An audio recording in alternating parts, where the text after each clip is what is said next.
Okay, I don't claim to be an expert on this. I'm not an American historian. Um, Most of what I know I learned from Tom Hartman, who I consider to be almost an American historian. Maybe he is, maybe he isn't, I'm not really sure.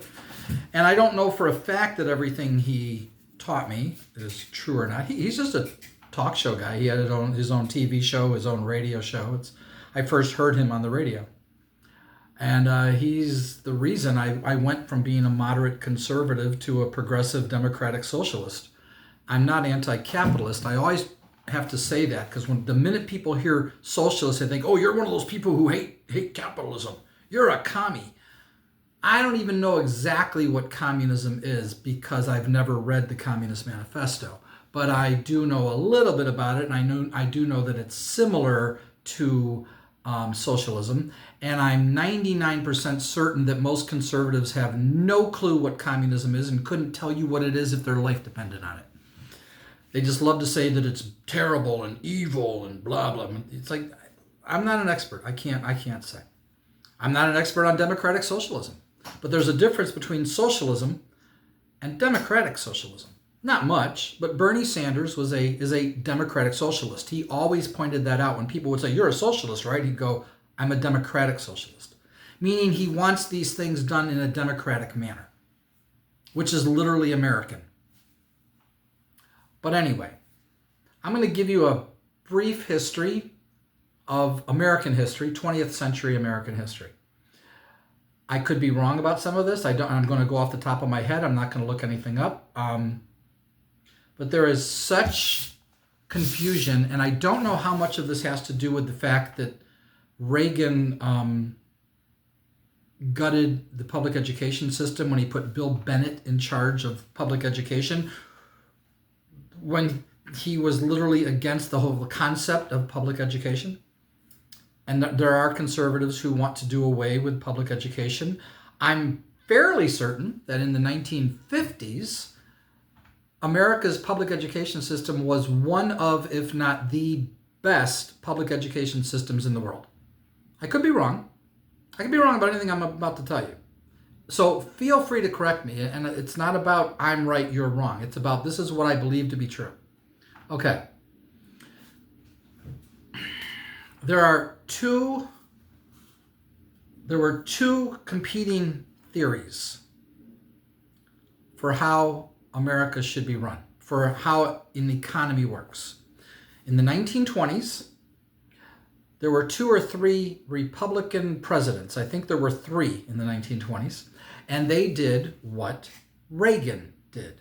They slashed taxes on the wealthy from like whatever it was, 70, 80, 90%, down to like 25%.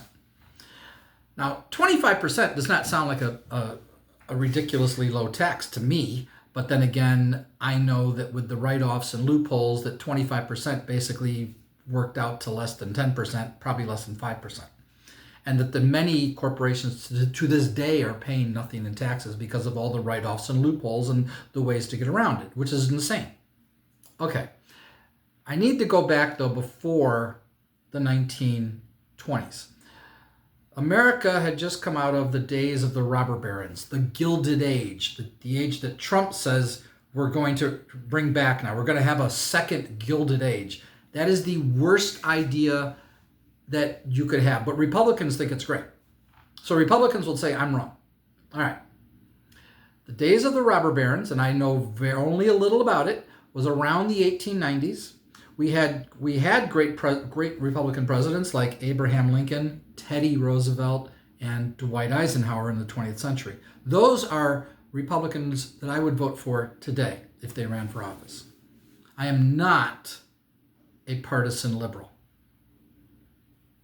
If the Republican running today is not owned by the corporations and the Democrat is, I would vote for the Republican. So for all of you who think I'm a partisan liberal, go F yourself. You don't know what you're talking about. I will always vote for the progressive over the conservative unless the progressive is corporately owned and the conservative isn't. That's my line. Who do you work for? Who pays you? Who's giving you money? All right.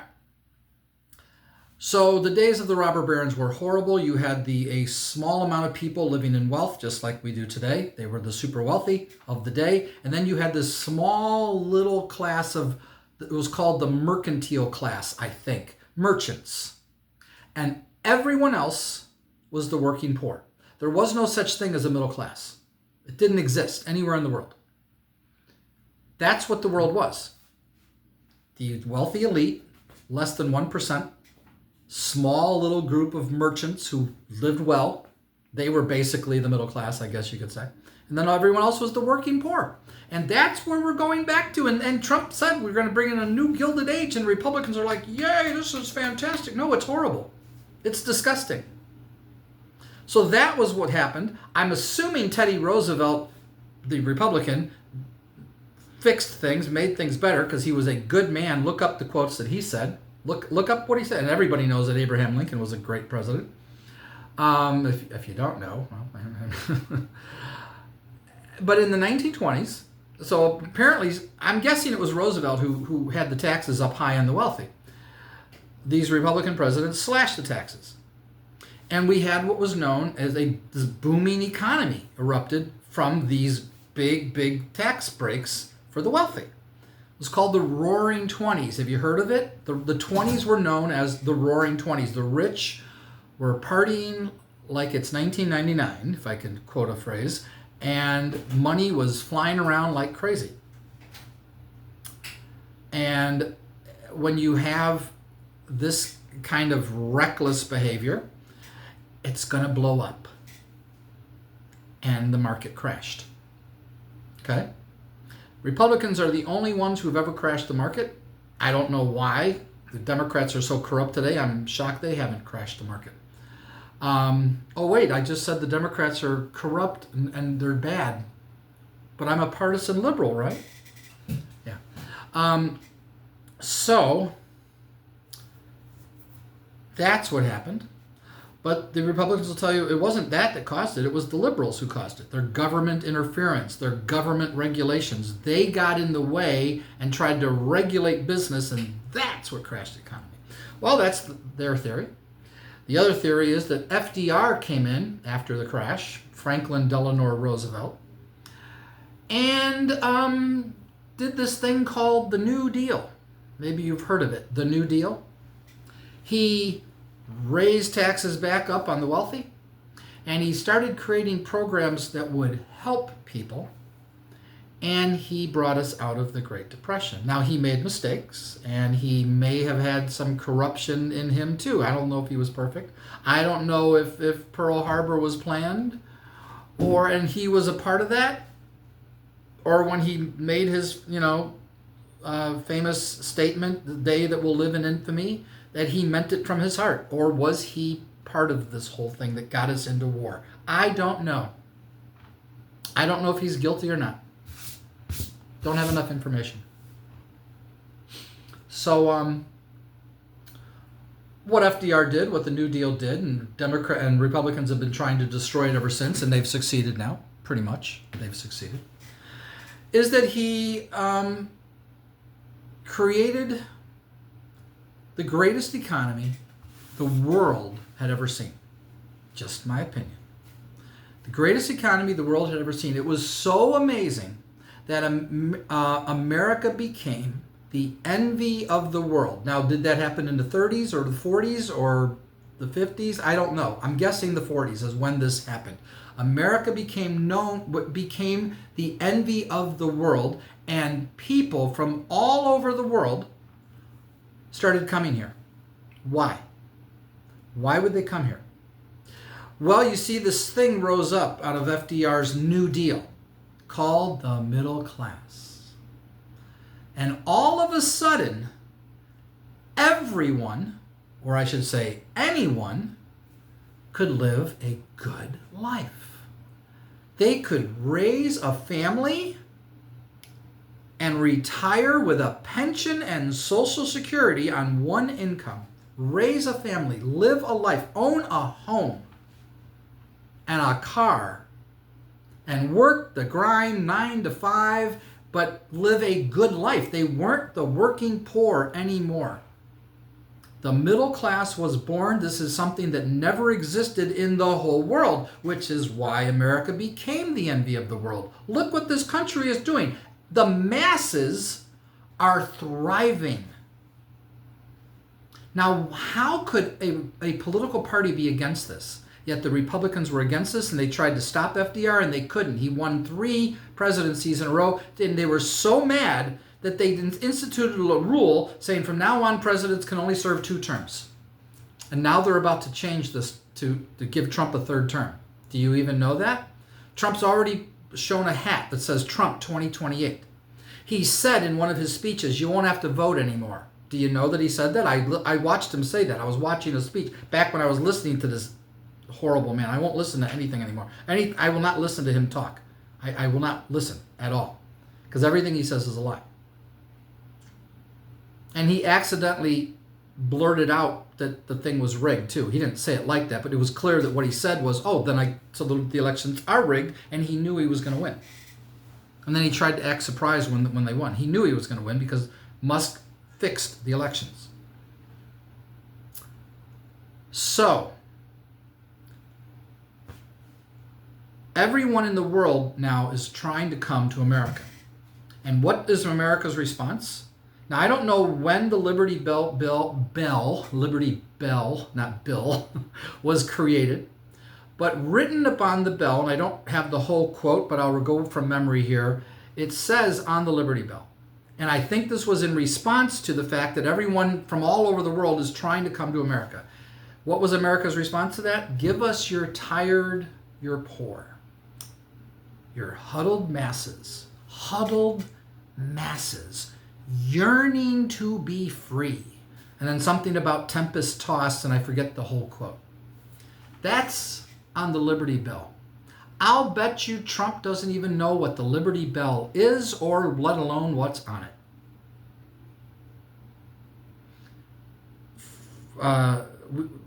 The Statue of Liberty was a gift to America because of what America had achieved.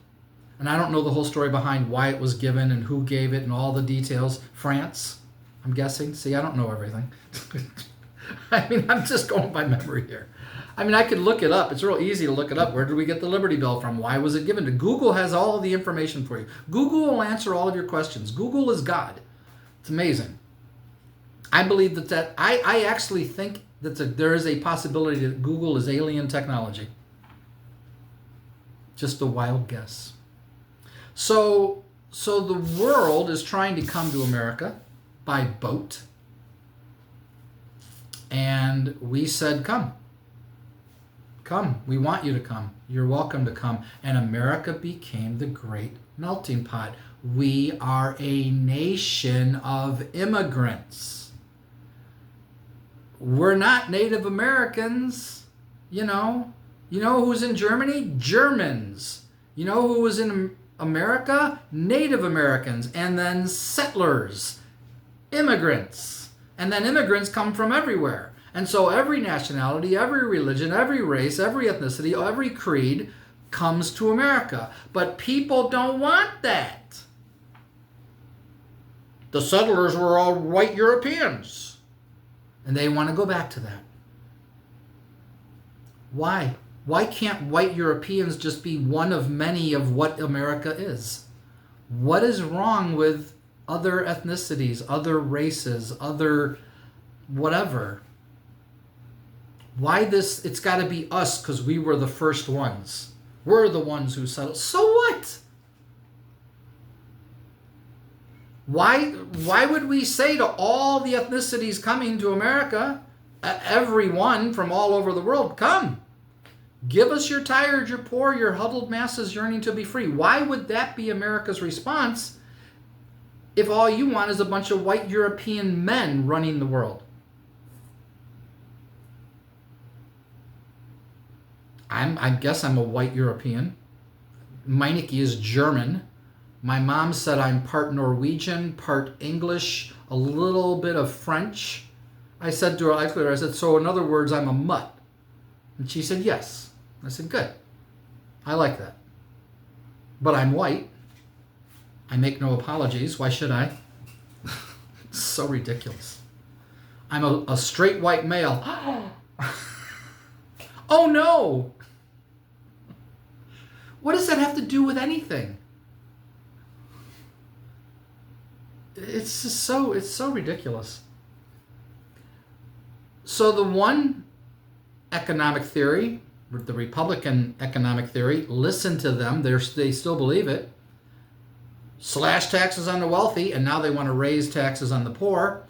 Do away with minimum wage. Do away with all social programs. Medicaid, Medicare, Social Security. Get rid of all government regulations, because that interferes with businesses running business, and give businesses the freedom to run their business. We're all about freedom. That's what Republicans will tell you. We're all about freedom, freedom. When FDR did what he did, they screamed at him, "You're robbing us of our freedom." Freedom to be bastards? Freedom to dominate? You know, monopolies are illegal. Technically, they're illegal. It was illegal. You couldn't do it. Do you know that a president is supposed to be divested of all business interests? That when Jimmy Carter was president, he owned a peanut farm, whatever that is, and he had to sell it. Trump didn't divest himself of anything. Why? It's the emoluments clause. I don't even know how to pronounce the word, and I don't even know what the word means. The emoluments clause or something like that. A president is not allowed to have any business. None. He is a servant to the people. Did he do it? No, he didn't do it. He didn't divest himself of anything. But he said he did. He lied. And nobody's stopping him. No president could have any business interest of any kind to be president. He had to divest himself of that. It was required. Why aren't the Republicans holding Trump to the same standards that they try to hold the Democrats to? That's called hypocrisy. Teddy Roosevelt wasn't a hypocrite. Look him up. Dwight Eisenhower wasn't a hypocrite. He ran on peace. That was his thing. And he won because he said no more war. And he was a president of peace. I don't think he got us into any wars. I don't think so. I don't know the whole story of it. But he was as far as I can tell, pretty good guy. I'm sure he had his issues too, just like FDR did. Every guy does. I've got my issues and you've got yours. And I'm sure every woman has her issues too. We all do. So what? You're not perfect. Oh, God, the way we jump on people for our flaws. We're so quick to judge and very slow to forgive. Sad. So why, if the system that was put in place by FDR, which went on to create the greatest economy the entire world knew, ever seen in their life, so much so that everybody in the world wanted to come here. It was dubbed the American way, and America was the envy of the world. That's literally the words that were used. Why would we ever change that? America had the greatest economy in the world. And I'm pretty sure in the 1950s, our public education system was great. I'm pretty sure. It's not great now. Why would Reagan put Bill Bennett in charge of public education, who then gutted education? Trump put a rich billionaire woman in charge of public education who didn't even believe in public education. Why did we go, oh, okay. Oh, you put her in charge? She's against public education. Oh, all right. What? Why was this allowed? Why was Reagan allowed to gut the New Deal? Why did he convince everybody? Why did people fall for this idea that slashing taxes, again, just like the Republicans did in the 1920s, the same damn thing, that this was going to work? Historians knew it wasn't going to work. Economists knew it wasn't going to work. Hell, Reaganomics is a made-up economic theory. Supply-side economics is a made-up economic theory. Do you know what supply side economics teaches? It teaches that supply drives demand. Because, if you've got 100 porcelain frogs, I'm just going to make up one, I've used this one before, in your store and nobody's buying them, you don't put them on sale and blow them out. No, you order more. You got to increase the supply, because if you increase the supply, that will increase the demand. Yes, people will go, look at all these porcelain frogs all over here. We should buy some. I've never seen so many porcelain frogs in my life. Let's buy some, honey. And all of a sudden the porcelain frogs people will start buying them.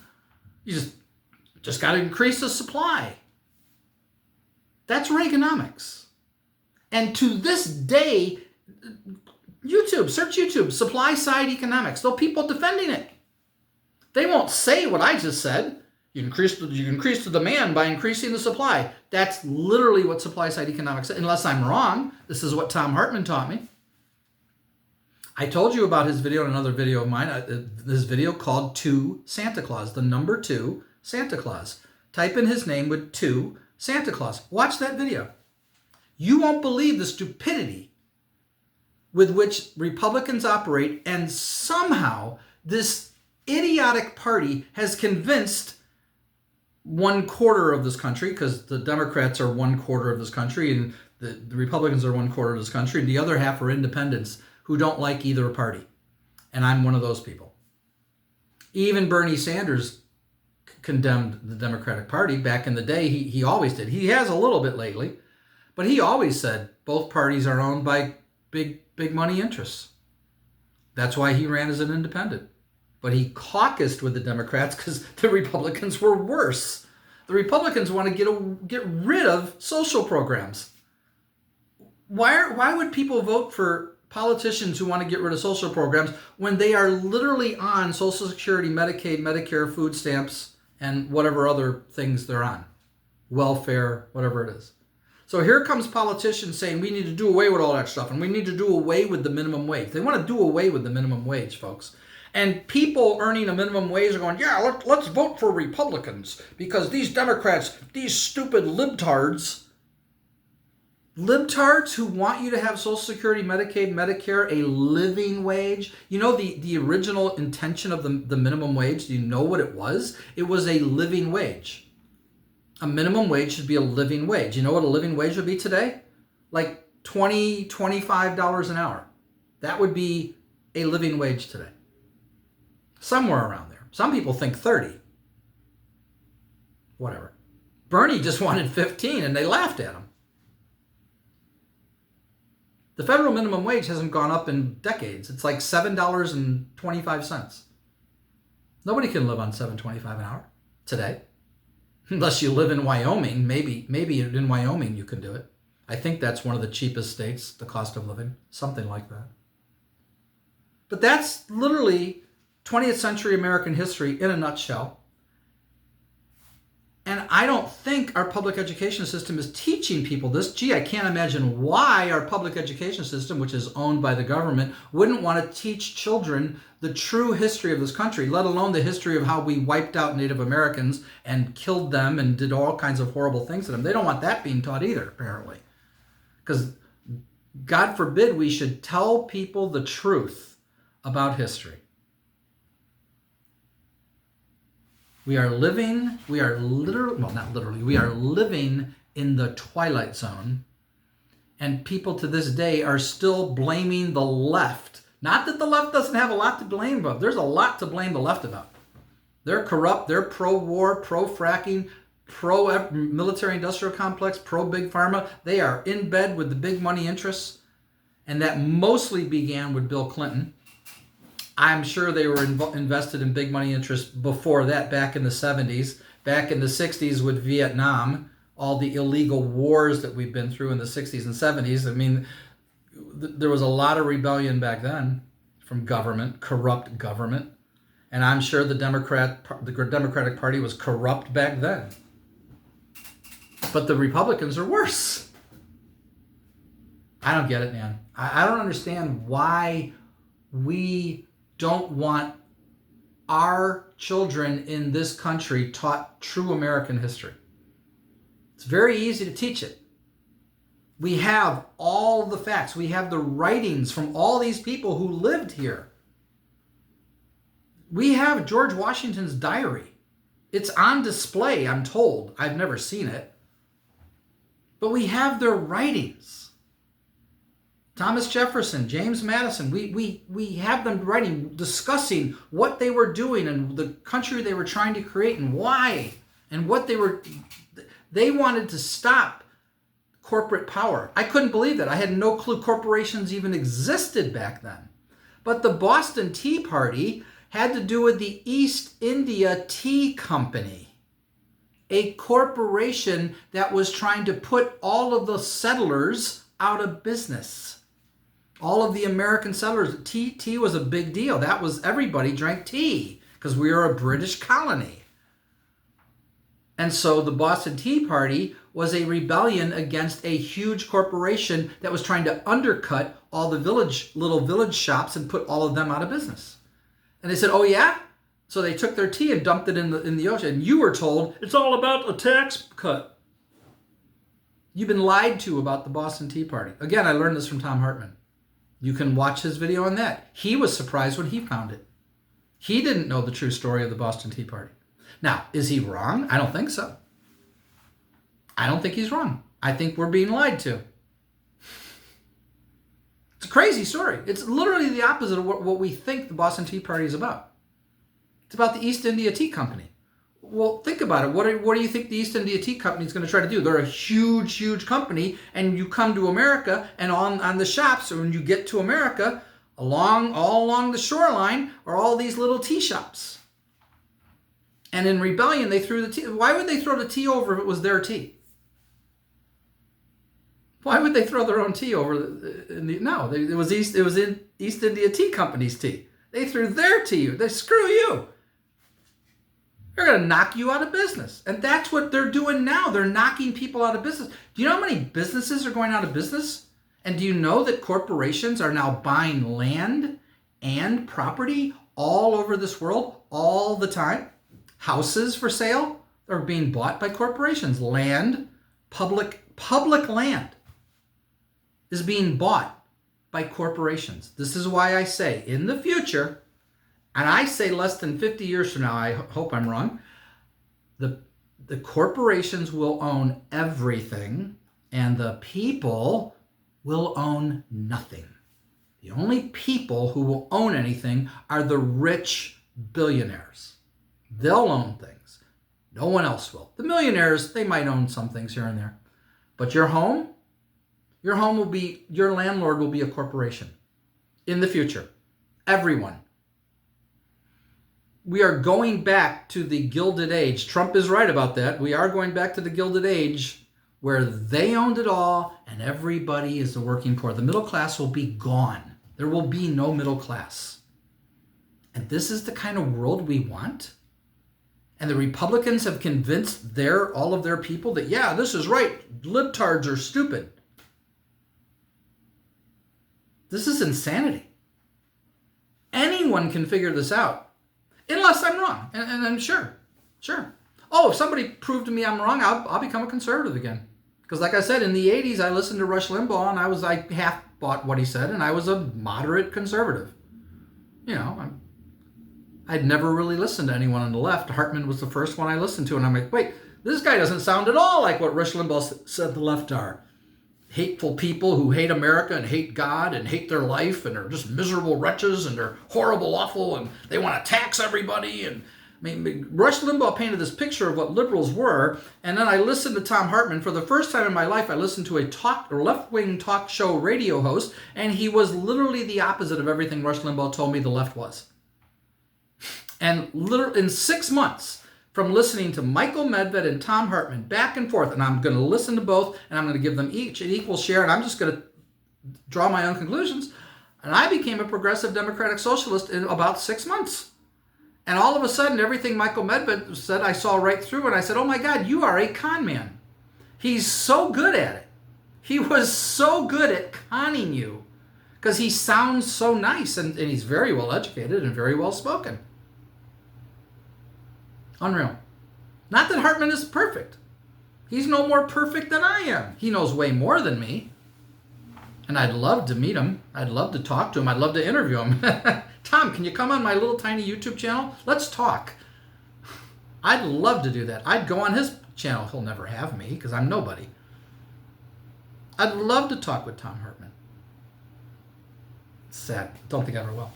Oh man, 30 minutes. This is way too long. I gotta learn how to make 5-minute videos. I'll talk to you all later. Bye-bye.